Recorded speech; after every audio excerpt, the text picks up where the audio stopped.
Here is the breaking news, ladies and gentlemen. India refuses buying Russian oil. It is a dramatic surge in Russian oil imports.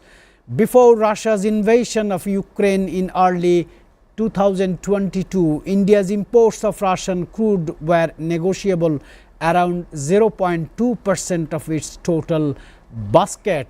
But this morning, world is watching why India refuses buying Russian crude oil, because of it is a diplomatic development around the globe and Trump's trump card on India to make this happen, because Trump has imposed 50% tariffs on India only due to one reason, and that is buying Russian oil. So here is another breaking news I have in my hand. Drone attack in Poland. A Russian-made decoy drone equipped with a Chinese engine exploded in eastern Poland's airspace, causing no casualties but prompting buildings to sustain minor damage. Poland is lodging a diplomatic protest, citing repeated violations of NATO airspace. Russia has done this. Ladies and gentlemen, welcome to Satv's International Affairs.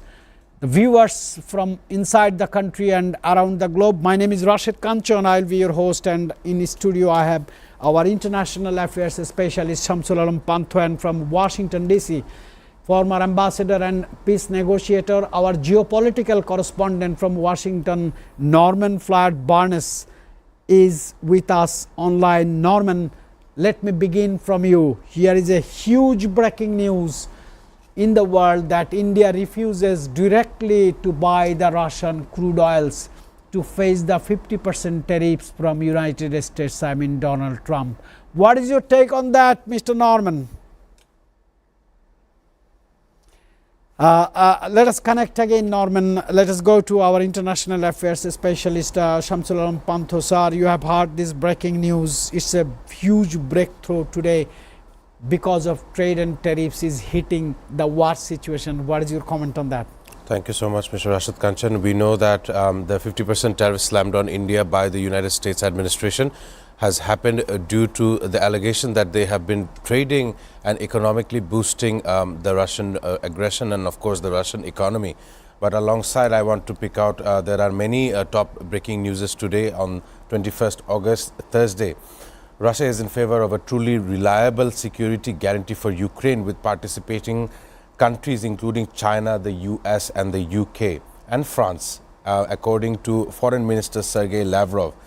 He in his statement has said that Russia is in a position to allow truly reliable security guarantees in the face of the aggression with Ukraine. Alongside, we see the Israeli army that has killed at least 66 civilians from dawn, and attacks across the Gaza Strip, and a military escalation in Gaza City is underway according to various medical sources. And alongside, we see a group of US senators urging the Trump administration to take action over the killing of journalists in Gaza and to press Israel to guarantee press freedoms. And the top thing that I picked out while on my way to the show is that a court in Pakistan has granted bail to the incarcerated leader Imran Khan. So there are so many things to discuss.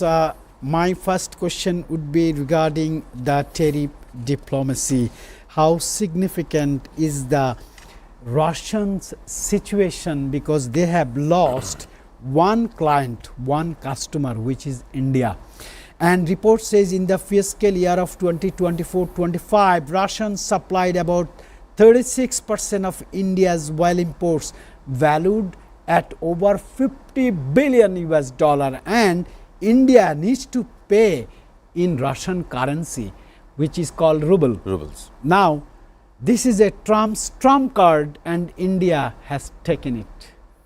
Well, this is not just a matter of India. We look at the entire BRICS nation. We have Brazil, we have Russia, we have India, we have China and South Africa, and of course all of these new nations and the BRICS nations are in alignment of working together amongst each other to boost their own trade in a step to move away from the dependency on the US's greenback. Of course, when this had happened, a similar tariff notion has been seen in Brazil. On a previous show, I had said that America has imposed a 50% tariff on Lula da Silva's Brazil, Yes. and currently that has taken to storm of Latin America in their relationship with America. So in my opinion, I see that this movement in Russia and India, America imposing a 50% tariff on India, has detrimental effects into worldwide economies. India is one of the most top 10, if not top 5 exporters and biggest economies in the world, emerging economies nonetheless. And at this moment, Russia and India have shared a very vast and large amount of economic trade, which the America thinks this is tarnishing in their relationship with India. Definitely has taken a toll, taken a change in Donald Trump's 47th presidency in comparison to the 45th presidency. So I would once again reiterate that India should understand where its priorities lie in the face of international diplomacy and geopolitics. Very articulated calculation you have given, sir. Let us go to Washington, where Mr. Norman is there. Norman, welcome to today's show. My first question would be, there is a huge breaking news popping up in Indian medias and Asian medias. Hope you also been noticed in global medias that India directly refused to buy Russian oil. Is this because to face the Donald Trump's 50% tariff imposed on India, which is going to be activated from 27 August, I mean just after 1 week, and India has taken a huge U-turn, Mr. Norman. What is your take on that? Yes, good morning from Washington. This is a extreme decision made by India. Actually, is very surprising to me. I was under the impression that they were in a long-term relationship with Russia, but apparently there have been some conversations since we last discussed this about the relationship with the United States and what's going on. So right now we're trying to wait and see how this is going on, but this is a positive thing for the Trump administration, and let's see where we go with this. We may have another deal that is going to be made with India and the United States that we haven't heard yet. So we're just waiting to see exactly the results of this decision. Mr.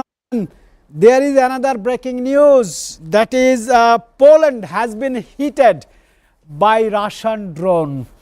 You heard that in Poland, drone attack in Poland, a Russian-made decoy drone equipped with Chinese engine exploded in eastern Poland's airspace, causing no casualties but prompting buildings to sustain minor damage. Poland is lodging a diplomatic protest, citing repeated violations of NATO's airspace.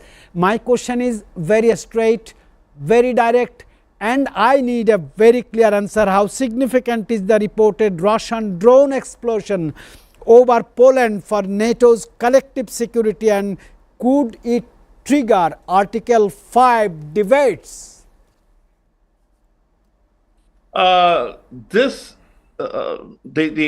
quick answer is that yes, this is the type of situation that can start global conflicts.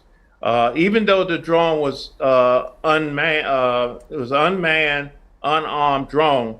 The fact that it landed in Poland, and Poland is a member of NATO, triggers this concern. Poland has always been very sensitive about the intrusion of Russia into this country, even though we have a war going on, and it's reasonable to assume that the territories around the war is going to be affected. You can't have a war on one side of the street and then the other side of the street is clear and neutral. These are the things that is concerning when we have these global conflicts, is that the surrounding territories is going to be affected. And this is an example of what's going on. Right now, we have a drone that crashed into Poland. The next thing will be a drone that misses target and hits something else in Poland.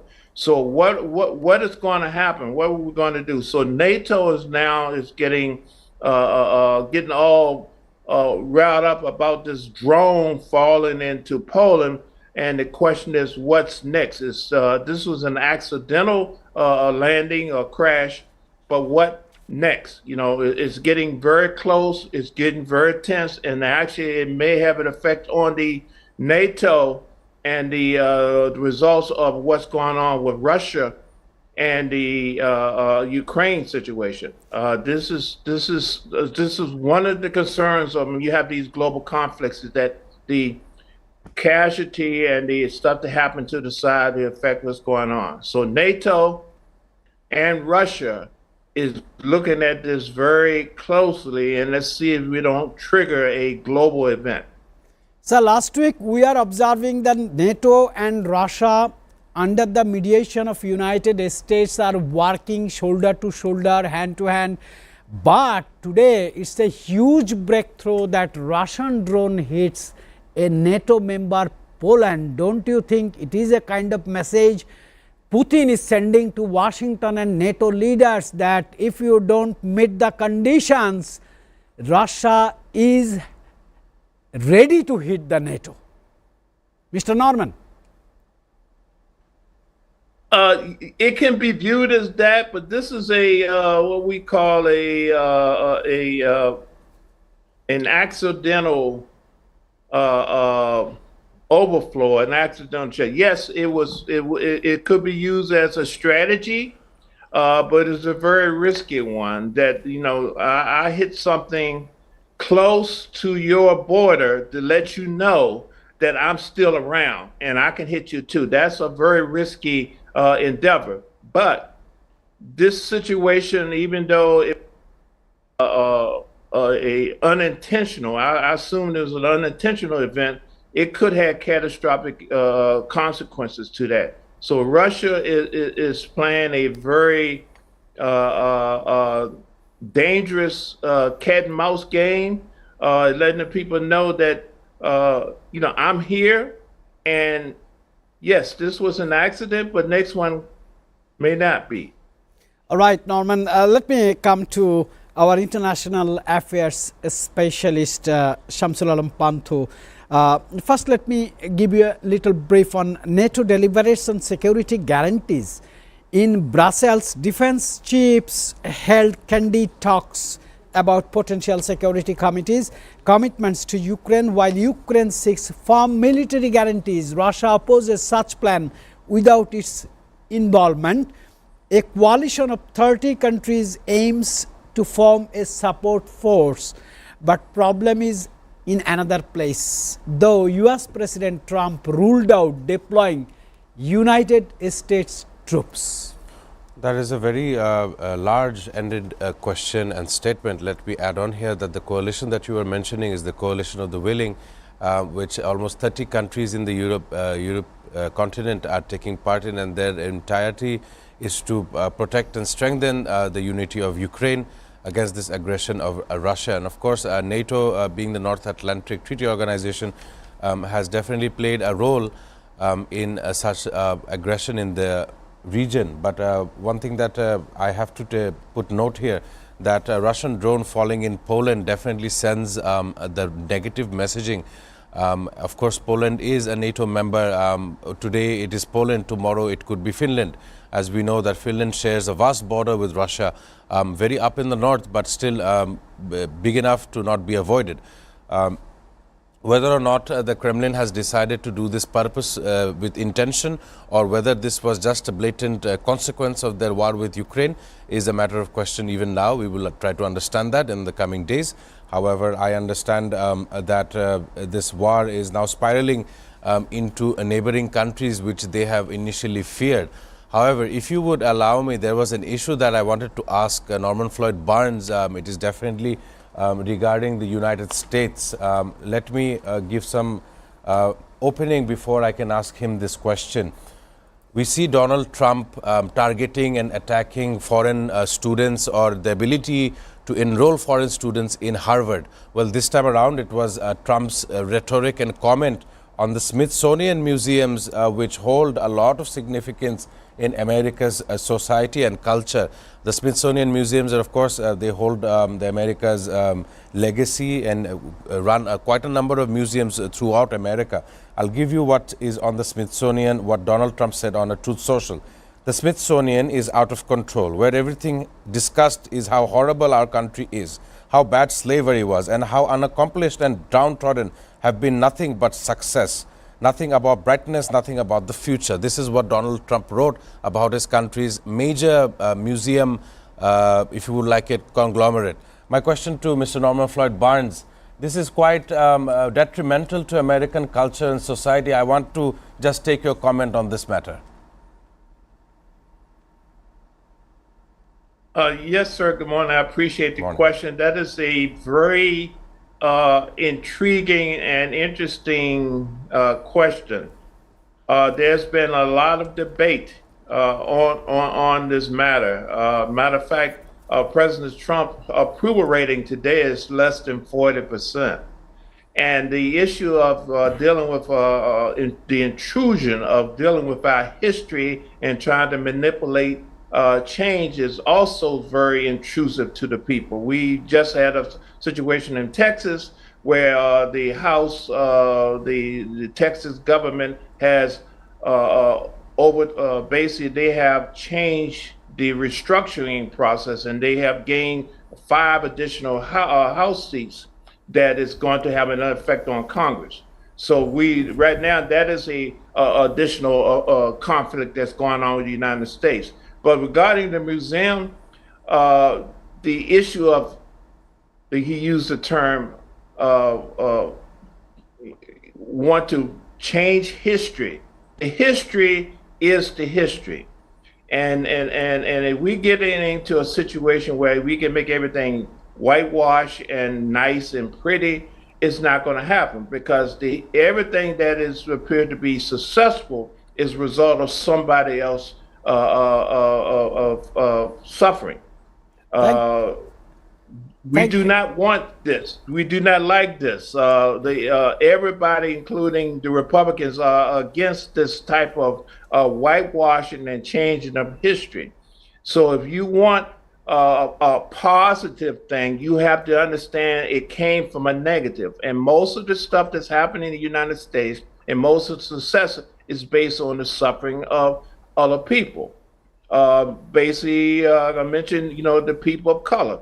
We suffer. I'm one. I'm an American, and the suffering it hasn't changed, and they were not going to tolerate the whitewashing and the disregarding that. So we cannot change it because he wants to look pretty and everything nice and pretty. That's an illusion. The truth is the truth, and it will prevail. It will come out. I mean, if we close the museum, we're going to go to the streets. The people are going to go to the streets. They're going to, they're not going to tolerate this. So this is another attempt of changing the dynamics and the narrative, which is not going to be accepted by the general population. All right, Norman. Ladies and gentlemen, let me welcome very distinguished panelist, Professor of Political Science, University of Dhaka, Dr. Rashid. As Dr. Rashid is here, I will definitely go for a political question. President Trump claims several diplomatic successes, from ceasefires and agreements in regions like South Asia, I mean India, Pakistan, and the Balkans, I mean Armenia and Azerbaijan. And he is also claiming success on Iran and Israel to peace pledges, though many deals remain fragile and just symbolic. What you expect from him, his results regarding Russia, Ukraine, because huge debating points, conditions are coming from both sides. How do you assess this? Thank you so much for connecting me here. So my first remark would be this is an autocratic show at its best, and first time in the US, American history. We know George W. Bush did something, this kind of like aggression worldwide. But Trump is like he's pressing all the buttons together and creating instabilities in every part of the world. He's playing, I mean, he's playing like a madness game at the moment. He's playing with the tariffs, he's playing with the peace treaty, he's playing with the armament, disarmament, all about in the same time. So it's very difficult to predict his next course of action. So, and his claimation of like he is successfully in bringing some conflict into solution is not actually, we are seeing this, it's not a permanent solution. It's already, some of the issues are reneging, and it's continuous. So I think Israel-Iran conflict that he's saying is still, there are tension between these countries, and Iran recently tried to extend their air power, and they ordered some new aircraft from the China, and Israel is not stopping as well. So I think this kind of like in India, Pakistan case as well. So this is like an artificial way that's controlling the conflict, but he is reneging the conflict from the behind the scene. And I think so one way he's saying, okay, peace drill, and then on the other way he's he's continuously doing the armaments thing. So I think I think U.S. Congress, U.S. House of Representatives, U.S. Senate is failing actually. That is how this kind of autocratic decision is made very arbitrarily, which is a shame for U.S. politics as far I believe. Like, so if these things are discussed in Senate, if these things are discussed in House of Representatives, then a collective decision was made, and then this is how America has been in ruling for the last 100 years. So this is how America made their history. But now it is becoming one-man show. It's becoming an autocratic leadership, autocratic country totally, and oligopolistic, with some alliance with some oligopolistic business partner and warmonger behind him. So I think it's a total chaos, and I can apprehend there will be some sort of global disorder and changing in the order in near future. Because sir, one more question I just want to add on. The president confirmed that American forces will not be sent to Ukraine, right, aiming instead for a peace deal and continued US diplomatic support. This is one part. On the other side of the coin, we see the NATO is discussing potential security guarantees for Ukraine. What realistic options exist that would not escalate direct confrontation with Russia, because Ukraine is supported by NATO and shamelessly supported by United States? Yeah, I think when Berlin Wall fall, like in 1990s, there was a agreement that NATO will not expand. Like Russia, the Gorbachev had that assurance from the US that they will not expand NATO to Russian border. But later US withdrew from that position. Later US also withdrew from nuclear weapon test, NCTBT, those test agreement as well. So I think this is kind of aggression, and NATO, the European countries, interests are also in a stake at the moment, because earlier they used to have cheap oil and gas resources from Russia, but now they have to export from USA, import from USA, which ultimately increases their inflation in, I mean, if you look into the many of the main European countries, the inflation rate is already in double digit for the last decade or so, and it's alarming for their own interest actually.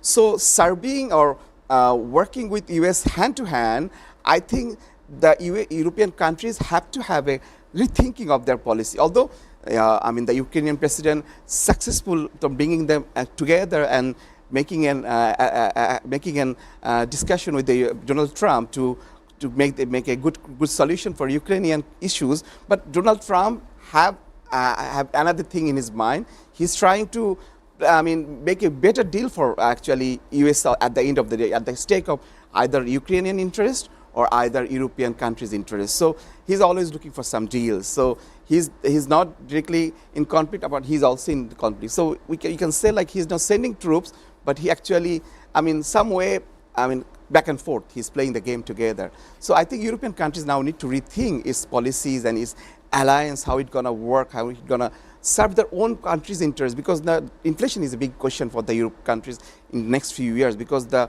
already people's life and their I mean, standard of living is very, particularly in England, particularly in Germany, their standard of living is very much decreasing because of this high rate of inflation, and that is ultimately triggered by cheap oil and gas resources has been cut down. They are not importing from Russia, so they have to import from USA. So ultimately, it's US interest they are working. They are not working for their own interest.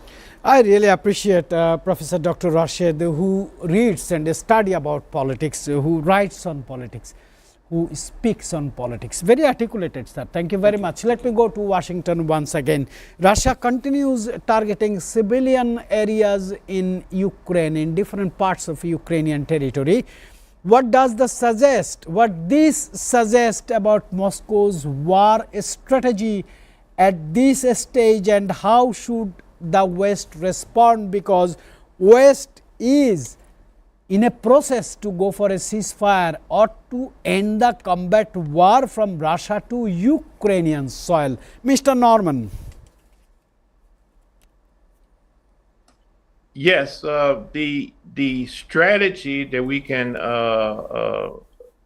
discern from this provocative action is that Russia has a plan for total domination. They want the Russian government wants to dominate and take over Ukraine.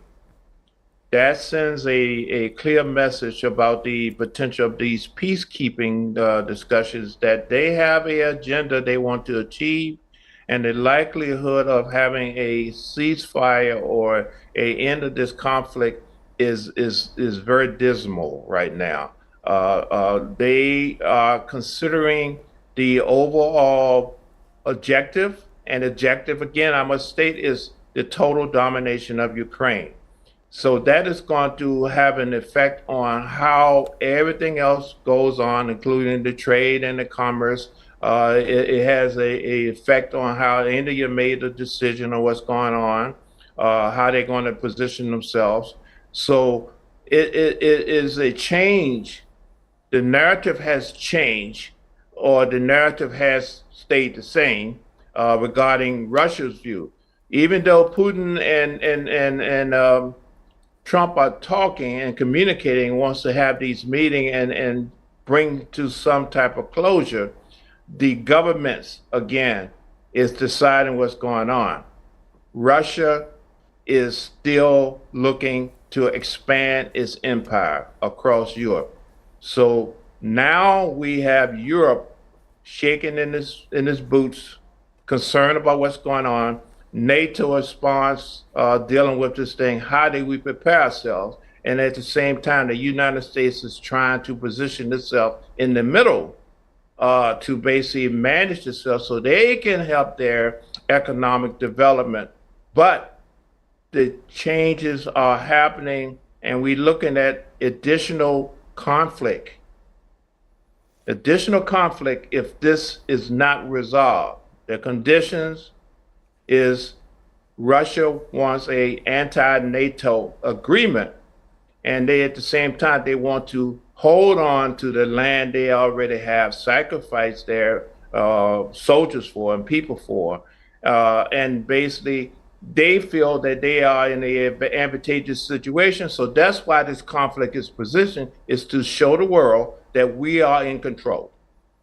All right, Norman, I need to go to a break, but without asking a question to our international affairs specialist, Shamsul Alam Pantho.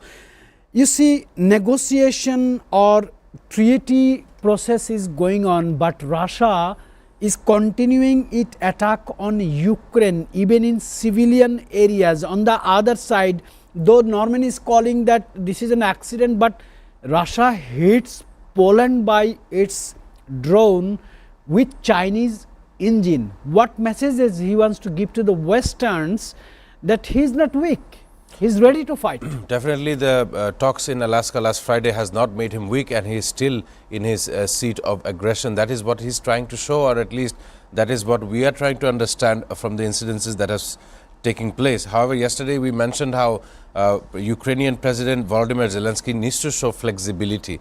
This was an issue that we picked out yesterday, and according to various news agencies of today, we see that Ukrainian President Volodymyr Zelensky speaks in favor of holding summit with Russian President Vladimir Putin in either one of three of these countries Turkey, Austria and Switzerland, expressing this to be a fair meeting and a fair bilateral meet between the two leaders. Now we know that this war started as an aggression from the Russian side, and Volodymyr Zelensky was in a position of genuine challenge, as nor he was a member of the secret service in Ukraine and nor he was a politician as long as Vladimir Putin. We know where Volodymyr Zelensky's political legacy starts from.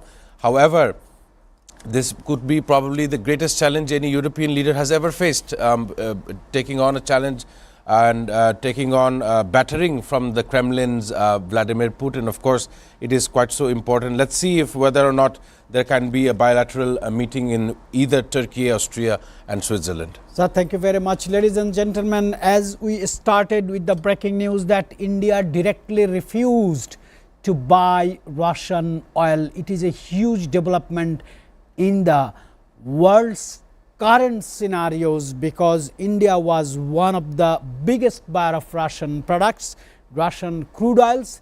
Now, after the threatening of Donald Trump's 50% tariffs on India, India has taken U-turn. We will be coming back after a short break.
Welcome back, ladies and gentlemen. During the break, we have got the reactions from Washington. The Washington has directly criticized India, accusing it for indirectly funding Russia's war via oil purchase. In response, President Trump imposed a 25 to 50% tariff on Indian goods and warned of more penalties if the imports continues. Probably this is the reason that India also directly refused to Kremlin, I mean Russia, not to buy Russian oil anymore. Let's begin with Norman. Huge development, huge breakthrough.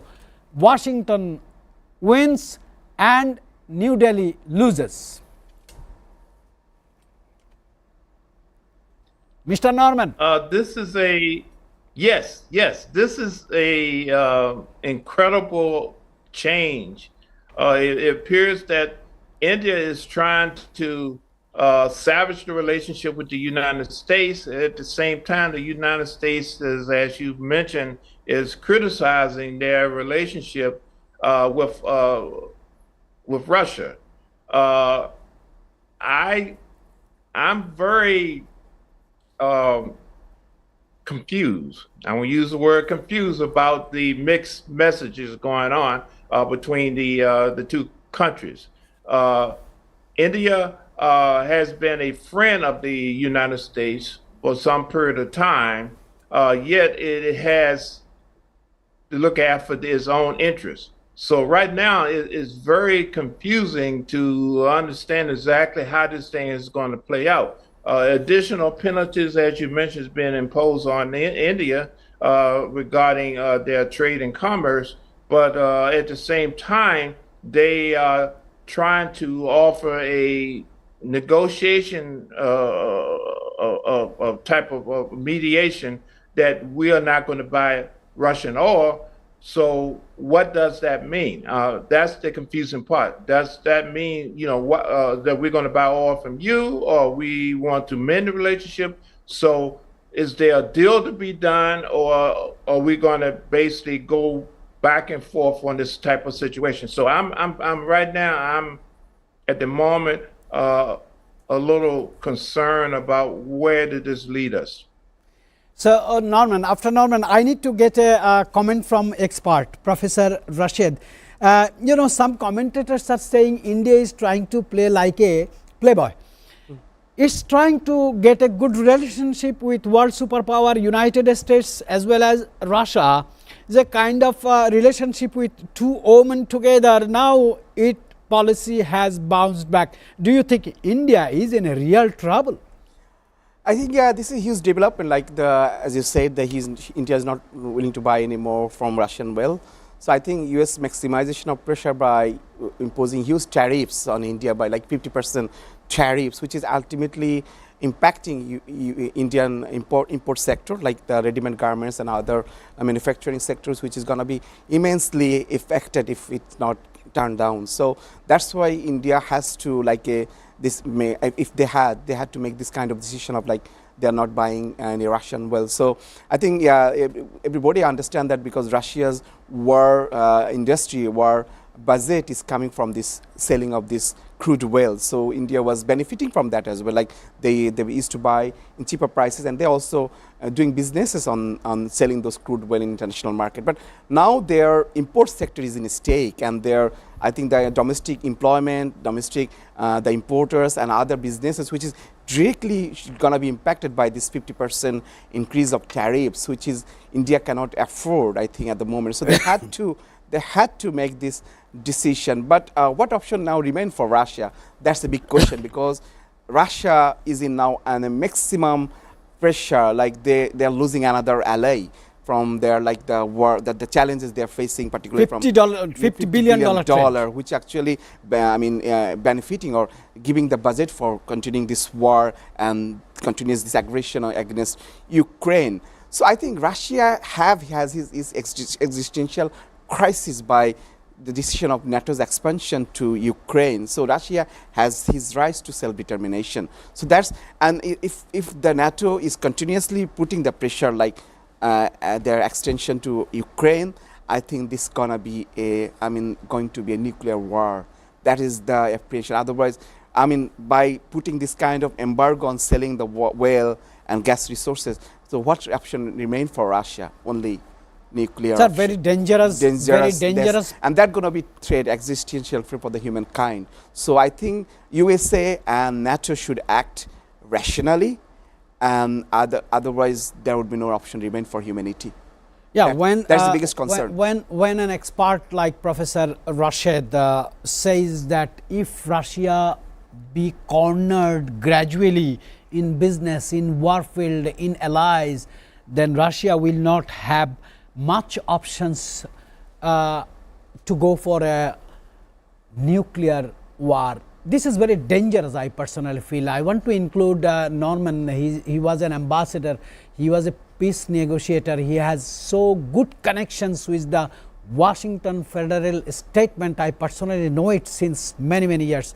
How are you going to respond, Professor Rashid, Mr. Norman? Professor Rashid has uttered a very dangerous word. Yes, this is a very dangerous situation for the world, or the global situation. India has put itself in a no-win situation where we have antagonized the United States, and we have they have somewhat insulted Russia. Russia right now is in the process of making a decision on the offensive with Ukraine. But basically now they have to looking at moving forward to the rest of Europe.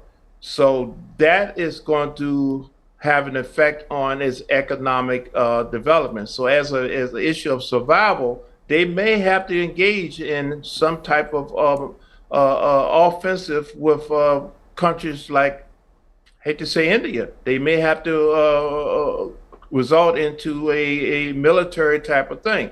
Unfortunately, India is a nuclear power also. So now we have a situation of a disaster, meaning nuclear war. India will have to respond if they attack, and the United States is looking at this, and Europe is also looking at the expansion. So right now, Russia is on the offensive, and they are moving, and the Kremlin are talking about what's the next move, and the peace negotiation may be something of the past. It may be more aggression, and the expansion of the aggression may have to leave the region. Mr. Norman, thank you very, very much. You have put so many big questions to us. As we know, you have the time limitations. I just want to give a huge thanks for your huge information, thought-provoking comments on this show today, Norman. We are really grateful to you, and people started loving you from Bangladesh. Thank you very much, just Norman. Just to add one point, Russia also gave a signal by sending this nuclear submarine when that negotiation taken place in Alaska last week. So USA put a show of B-52 aircraft, and Russia mobilized their nuclear submarine head towards that. All right, So things are going to be complex situation. It is an active situation. Right. World's peace people are working, but the warmongers are again trying to make the thing complex. Ladies and gentlemen, temperature of this show today is going high, but as per the direction from the production control room, I have to go for a short break.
Welcome back, ladies and gentlemen. We have many issues in the world to discuss, but we are still in that position because Trump is making the global order into different directions. I want to go to our international affairs specialist Shamsul Alam Panthu.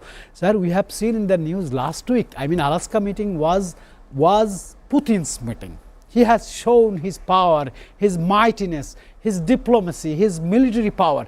But this week we have seen it has gone to the Trump's control because Trump has imposed 50% tariff on India. India denied to buy Russian oil. So it is a big threat for Russian economy because $50 billion deal has been cancelled.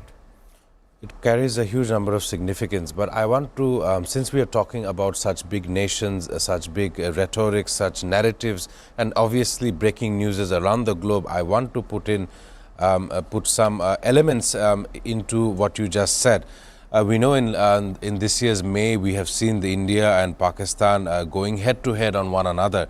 The US president on various instances has kept on saying that he used trade as a method to call for a ceasefire between India and Pakistan, which the External Affairs Minister S. Jaishankar and Prime Minister Narendra Modi have denied categorically that that wasn't the situation. Today, in the same notion, we understand that India has been trying to deny trading with Russia. So my question again would be here that who is in a state of denial? Is it the leader of the American president, or is it the politicians in India who are continuously saying that they have no kind of trade with Russia, especially in crude oil, as 50% tariff is to break down Indian economy in the sense of exporting to America. Sir, allow me 30 seconds for a breaking news. Right this moment I am receiving, ladies and gentlemen, Russia launches massive drone and missile attacks on Ukraine. Moscow unleashed 40 missiles and nearly 600 drones over Ukraine, the third largest aerial bombardment of the war. So far, the attack prompted Poland to scramble its jets. Sir, what's going on? And please this is go ahead. spiraling out of control, as you just said. Poland is now scrambling jets. Later it will be the other countries that are there, Finland as well as Belarus as well, even though they are an ally of Russia, even they understand what kind of detrimental war field they are in. It's very unfortunate that you had to interrupt me what I was saying, but it is the breaking news and it is garnering international attention. I really hope it does not take a turn into a humanitarian crisis that we see for the months in Gaza as well. Professor Rashid, you have heard the breaking news. Right now, I have received from Sky News, and you have heard our international affairs specialist Shamsul Alam Panthu. What are you understanding? So it's, I think, a significant development in terms of we are going to, I mean, extended type of conflict now at the moment. Like Russia, they are showing, like, I think we need at the moment sensible global leaders. I think it's a stake for humanity. Like if NATO, I mean, why on earth they need an extension? For what interest? Is for US interest? Or is for NATO's own European countries' interest? Did Russia threaten any other European countries? It's because of this NATO extension proposal that came, and that this war has begun. So I think this global, the global need a sense at the moment, like a sensible leadership. Like otherwise, it's going to be out of control. Like you said, Russia showing his maximum capacity, like the third biggest attack on Ukraine. So it's ultimately going 600 drones, 40 missiles. So that's not non-stopping. That's non-stopping, and that's a dangerous development, as I must say. On with other development, like the cancellation of deal from Indian side, and the word from the NATO's leaders. So I think it's going to be a biggest threat. Like it's going to be a World War III. Otherwise, need a sensible leadership from European countries at the moment, because Russia and European countries has to be friend. Otherwise, I can't see. Yeah, the Ukraine issues remain because of this NATO extension proposal. Otherwise, Russia would not be in any position to attack Ukraine because of this NATO extension. And what this NATO extension will give to the world, I don't understand. you may say something. I don't understand what this gonna give to the world. It gives world high inflation. It gives world misery. It gives more poverty, more conflict, and more bloodshed in worldwide. So I think the sensible leadership we need this at the moment very much. Otherwise, it would be out of control. That is my Professor position. Dr. Rashid, I really appreciate very intensive explanation you have given. But my last question before I go to Shamsul Alam Panto, and that will be last question to both of you. In this situation, we know the generals or the presidents begins the war, but it is the youth, civilians and unarmed people, they die. Who gonna win this battle? Who gonna lose this battle? Or humanity is going to be destroyed? What is your comment, sir? So I think, yeah, as I said, like if Russia have no more option left, they have to switch nuclear button. Very dangerous. Very dangerous development. issue, So sir. I think the sensible leadership that we need that at the moment. It has to be a balance of power. That's we international politics say. If you have a balance of power, then global order will be I will working. appreciate your last comment on this intense situation. Of course, it is an active situation. It has to be a balance of power, but from reporting on war fields and various war fronts, as we have done so in the last 4 months, there is no winner from any kind of bloodshed and war, and there were no winners in a situation of war. The only thing that one can consider as a win is a political win or maybe a military win, but in both sides they will be led with bloodshed as the war goes on. And economy is also going very much fall down, because world's third largest economy, Japan, is extremely facing economic slowdown. Ladies and gentlemen, we have discussed an active situation, very intensifying situation, but we have two good news as well. Legendary Jamaican sprinter and Olympic gold medalist turning 39 today. I'm talking about Usain Bolt. We want to convey our happy birthday wish to him. On the other side, co-founder of Google, celebrating his 52nd birthday. He changed the world by the innovation of Google. His name is Sergey Brin. His birthday today. We want to wish him as well. And as you heard that an active situation is going on worldwide, we might be come back to the show anytime, any moment. Keep watching SATV.